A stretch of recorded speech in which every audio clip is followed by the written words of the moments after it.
What fantasy race has the ability to become literally anyone, but still somehow never manages to fit in for long? The answer is Changelings.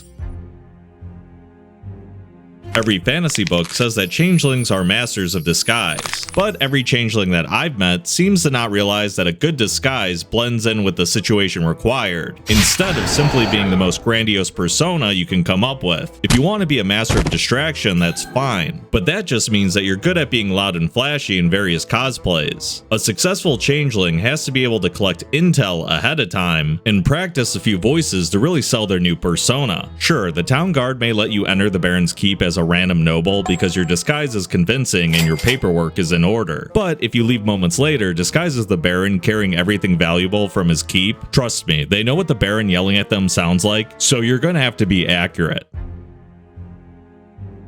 Changelings seem to think that they can't have any core personality traits because they swap everything about themselves at a moment's notice. Sometimes it's played for sympathy, such as, I've never truly figured out who I am or what's my purpose. But the truth is probably that they are just afraid of direct confrontation. That's like when you get asked, what kind of music do you listen to? And you respond with, I listen to a little bit of everything. Have a little confidence, buddy. Just because a changeling can have vastly different personas doesn't mean that you can't find your own voice first. If you want to make it in the changeling disguise biz, you need to find your niche, own it, and then eventually slowly move out to other types of personas. A changeling that has decided that their whole gimmick is just that they use disguise self to always fit in is not really much of a character at all. The party wants a teammate, not a yapping wand of a first level spell.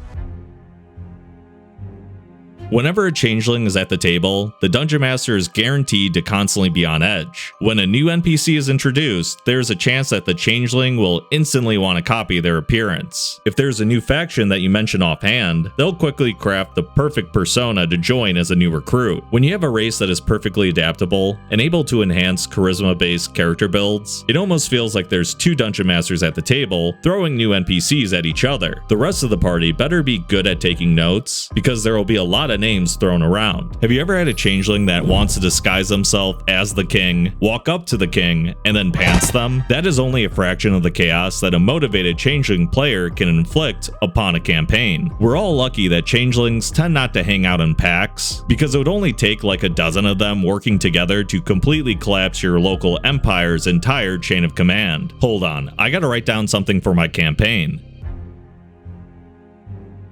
You ever wonder what a changeling village would look like? Yeah, we all do. While elves will hide their societies with magic and trees, and dwarves will dig halfway into a mountain so you don't knock on their front door, changelings stay hidden by never being where you last left them. You'll never find a changeling city because every changeling has relocated 3 times and legally changed their name twice this month alone. And if you do find one, it's actually just one guy running an entire city with their various personas. Changeling society is basically just a loosely tied network of people who will lie about each other's resumes to help them get a job. We both know that it's probably your buddy from college saying that you were director of operations at your last gig, but we can't prove you guys are lying yet.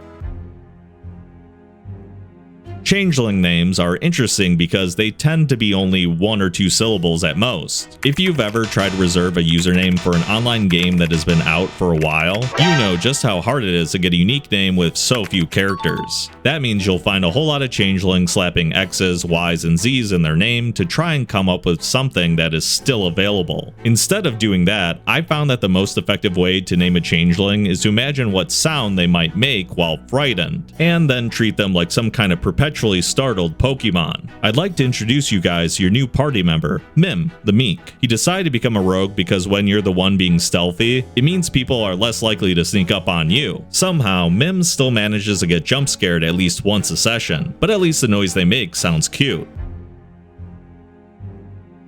If you want to give your party some trust issues, kill one of their favorite NPCs and then reveal that the corpse transformed into a changeling. After a long awkward silence, you'll likely see the whole party draw their weapons. Even if the changeling wasn't up to anything sinister, and just like being a good friend to the party in this new persona, the party will start questioning everything. They will start accusing each other of secretly being a changeling, and if the party has been playing together for a while, I can almost guarantee that someone will be exactly that. I love when someone decides to play a changeling that is is hiding that fact from the party, because they always act like it's the first time anyone has thought of it. Usually the player character will show up as another exotic race like a tiefling or a tabaxi and start immediately hinting that they have a secret. I get that you're super excited about your character concept, but I can guarantee you that the rest of the party is just wondering how long they have to make their characters play stupid about the fact that your character is obviously leaving every 10 minutes to actually make use of your other personas.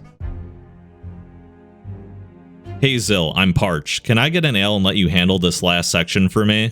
Yeah, sure. Sometimes a changeling doesn't just pretend to be someone for a short period of time to help the party achieve their quest. On occasion, they get tired of wandering aimlessly with a bunch of brain-dead adventurers and see a person living their best life with a successful business. You see how that small town treats a simple tavern keep with so much love and acceptance and can't help but to feel a bit envious. One day you notice that he isn't feeling well and closes shop early to go to bed, and you just kind of copy his appearance and finish his shift. Everyone is happy to see that you're suddenly feeling better, and you spend all night chatting with the local townsfolk. Just some harmless roleplay as the party does whatever it is they do during downtime. Then you think to yourself that maybe if the tavern keep stayed sick a few more times, that you could keep up this little facade for a day or two more. A little food poisoning never hurts anyone too badly, and the party can probably manage just fine without you for a few days, right? Suddenly weeks go by, and you're telling your party from behind the bar that you haven't seen a changeling stroll into town since they first arrived. You make sure to tell them about a strange abandoned crypt on the other side of town, and you say you heard a rumor that a lot of people go missing when they try to visit it at night. Anything to get them to leave and not look around the place for more clues about where you might have gone. I mean, at this point, you might as well be a doppelganger, and if the party were to do some digging, they might go in the cellar, and it would break the town's heart to find out what happened to the real tavern. Hey, Lou, what the hell is this script? Oh, I just thought it'd be fun for you to read about a changeling that likes playing pretend. You like playing pretend, right, Zill? Get the hell out of my tavern. Your tavern?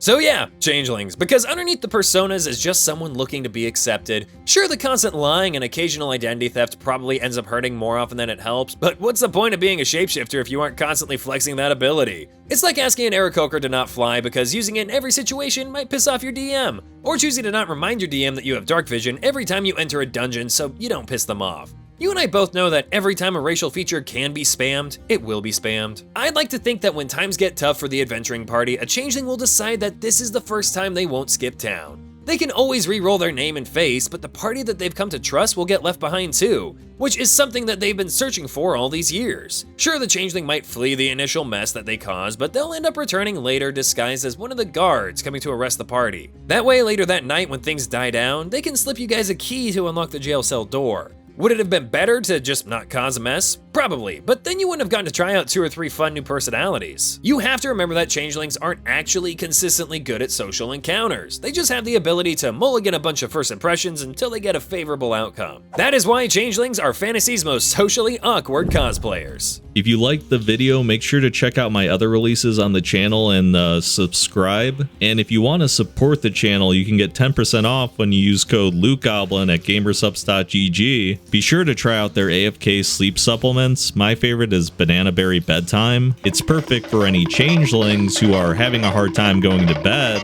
knowing they have their friend locked up in the cellar. You can get a ton of delicious flavors with or without melatonin, so there's something for everyone, even you, Zill. Anything you want. Use the link in the description below, and if you can, please get me out of here. See you next time if there is a next time.